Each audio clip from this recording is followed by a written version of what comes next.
Hi, your side deck not helping you out right? You're scrubbing out locals. You can't seem to beat your friends at just pushing your shit in with shadows? Well, if you watch this video, you'll turn this face into this face. Stay tuned. From the top to the bottom, at the core, I forgot, in the middle of my thoughts. Take it. What's good, YouTube? Your boy 21 here, and today I'm bringing you my top 10 side deck picks for the Duelist Alliance format. And on today's episode, this is going to be the strongest cards I see going to the format. And so let's begin. Starting off with number 10, Curse Seal or the Forbidden Spell. As you guys can already see, it is good against the Shadow matchup, hitting Shadow Fusion. Once you hit Shadow Fusion, the matchup is pretty much over with. If it is a pure Shadow build, now, mind you, there are two builds going around currently right now, which is the light build running artifacts or Satellanites, and there's a pure build running straight Shadows. So hitting Shadow Fusion in the pure build will pretty much wreck that matchup. And hitting it in the mixed build is be good as well, because if you get rid of the Shadow Fusion, they can bring out Winda or Construct, and then they'll have to rely on their artifact, moral tags, or their RLS to try to take you out. So you hit their key play, and pretty much game over. And it's also good against the Spellbook matchup as well.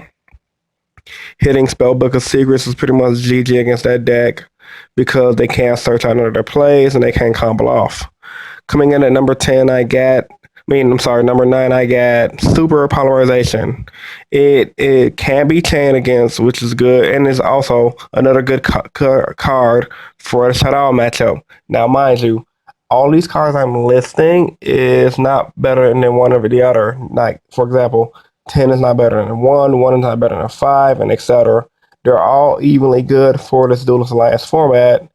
And you're going to see a lot of the cards are majority going to be sided for and or against Shadows, but can also be multiple matchups, with the exception of cards like Super Polarization, which is specifically for the Shadow matchup. Now, mind you, this is good for any deck, because let's say, for example, I play Gadgets. If I go to my locals and I open my pack and I pull a window, well, now I can throw a window in my extra deck and side deck 2 Super Polymerizations, because if I play against Shadows, as soon as they bring out their mid-rash or whatever, or their construct, and as soon as they summon a Shadow monster, or if I have a Dark monster in my board array, I can Super Polymerization and bring out windows, slowing them down. So, really, really good card. You guys should check it out. Coming in at number 8, I have Soul Drain. As you guys can see, it stops the Shadow matchup, which is really good, because all Shadows activate in the graveyard. It's also going to help you out against that Ratchet Dante's Inferno matchup. That deck, I have not played against yet. That deck seems to beast with graveyard effects. All of the Dante's Inferno's cards seems to just recycle, repeat, and span the field. Well, if you shut off their graveyard effects, they pretty much can't really do much outside of just tour guide you away. And if you already have something on the board at like Shadow Imprisoning Mirror, stopping the tour guide, or let's say, for example, Effect Veiler, you're pretty much in a good position. So coming in at number 8, I got Soldering, and it's also good against Mermails too, which is a old deck that just won't die, and people will continue to play in future formats. Coming in at number 7, I have the obvious Shadow Imprisoning Mirror. The MVP side deck card of this format, MCO40 said it himself. If you're playing it, well, in my opinion, if you're gonna play any deck this format that's not Shadows, you should be siding this card in 3s, because it's good against the Shadow matchup. It's damn sure good against the Infernity matchup, and that new Dante's Inferno matchup is good against that too. Yeah, Dante himself is a light monster, but almost every card in the deck is dark. You're shutting off Tour Guide, you're shutting off all the support cards. So if they can't get their Tour Guide plays, they might be able to get the spam out their Dante cards, but if they can't get your Shadow Mirror, they won't be able to get the advantage over you. So coming in at number 7, I got Shadow Imprisoning Mirror, because it is really powerful against a multitude of decks this format. Coming in at number 6, I have Lightning Prisoner Mirror. Good against the Satellite matchup, Light Swarm matchup, and the Bujin matchup. So Talonite right now is currently looking to be one of those tier 2 to 3 decks. The hype kind of died down because of the fact that Talonites are getting auto support, but it is one of those decks I can guarantee you can watch out for because it can, with the cards currently have now, spam out level 4s. Light Storms, we already just came out of a Light Storm format, so that's pretty much self-explanatory. And same thing follow for Bujins. You want to shut off the motto, and this card hits multiple decks, so it's one of those things like if you know we're gonna be into a format of Bujins, Light Storms, or Telenites, why not side it? So after that, coming at number 5, I have No Mana Crossout. Another one of the best cards inside at this format. I mean, we already have the hands to deal with. People are still playing Hat. Gear Gears are still going to be running around, even with one Gear Gear Arsenal, because it's the deck that people still know how to play. And since the Gear Gear Structure deck was just released to be announced in October, you best to believe people are going to be playing that deck. So packing a Nobleman across in your side deck will be useful to help get rid of those armors. And against a shout out matchup is freaking amazing. All the shout out monsters are flip effect monsters, meaning you cross out one, you don't have to deal with that monster for the rest of the duel. So coming in at number 5, I have No Mana Crossout. Coming in at number 4, I have Forbidden Chalice. Pretty much the shout out matchup. This is the only reason this card is even going to see play this format. OCG results have shown us that a multitude of people have been using this card. So in my opinion, the card must be good based on OCG results alone. And after testing the card is really just good in general, even outside of the Shadow matchup.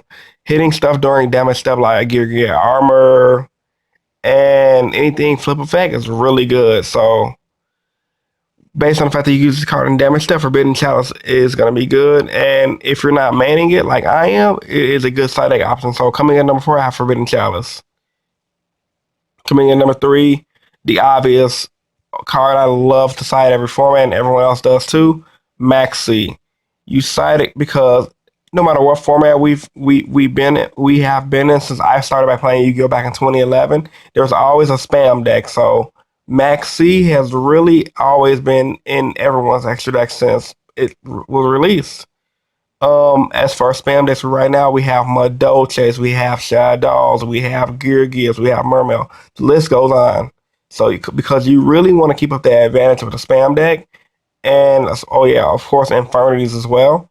So by keeping up with the advantage, you can fight back basically. So Maxi pretty much balances out decks like Infernities, Harpies, Madolches.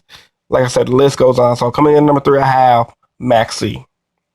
Coming in at number 2, I have Maxi's brother, Flying Sea. Now, this is a card that saw some light at Worlds, and a few of the local players at my shop, Hot Sauce Games, has been citing this card for a while. I hate when they cite it against me because it's a bitch to deal with. And as you guys see right here on the screen, it is good against the Infernity matchup, the Gear matchup, the Madolche matchup. And these are the top 3 decks that you'll be seeing this format that XYZ lots, especially Infernity going first. Because if you open up the Flying Sea, you can drop it on the field as soon as they summon Archfiend, and that way they can't follow up with their Labarval chain plays. Gear, it's not that good against Gear, I'm not gonna lie, but it's still a legit card to side against them because if they can't spam out against you, and if they don't have an out for this, all they're gonna be doing is thinning their deck with armor, and that's gonna give you enough time to stall until you draw some defenses to combat back the armor and the amount of advantage they have. And the same thing against Madolches. If they can't bring out their Who Cake, their Invoker plays, they are going to lose. So coming in number 2, I have Flying Sea. Truthfully, Flying Sea, if I was to pick a number 1, would probably be the number 1 on this list because it stops the unfair ass Infernity matchup and it hurts Madolches as well. It is an unknown MVP. Some people were actually citing, I think, Shield Crust at Worlds to deal with the card. And coming in at number 1, I have the Hands. And you guys probably thinking wider hands, but if you guys have been playing consistently this format like I have, it basically helps out against spam decks by just popping their back row and eating their resources. If you're playing a deck like me, Gadgets, it throws people off guard, throws them off their game plan because they didn't see them game 1 because usually people main these cards. And it pretty much break plays. Like if Infernities is trying to set up, let's say they have a big field, and they went first and set up. If you set a fire hand and they pop it with Infernity Break in phase, then you can activate to trigger your fire hand. If they want to activate their Infernity Barriers and they gave fire hand, well, basically you just got a 2-for-1 combo right there. And I think that's really good because you're gaining advantage over your opponent. Well, guys, as a recap, for my top 10, I'll go through the list real quick. Number 1, I had the hands. Number 2, I had Flying C. Number 3, I had Maxi. Number 4, I had Forbidden Chalice. Number 5, I had Numberland Crossout. Number 6, I had Light Mirror. 7, Shadow Mirror. 8, Soul Drain. 9, Super Poly. And 10, Curse of the Forbidden Spell. Now, guys, as always, comment down in the comment section below your guys' favorite cards side deck for this Duelist Alliance format. And also comment down in the comment section below what cards off this list will you guys be siding in this up and coming format. All right, this is your boy 21 with my top 10 side deck choices for this format. Please thumbs up the video and show your support. Share the video if you liked it, favorite it. All right, and I'm out. Deuces. You guys have a good night.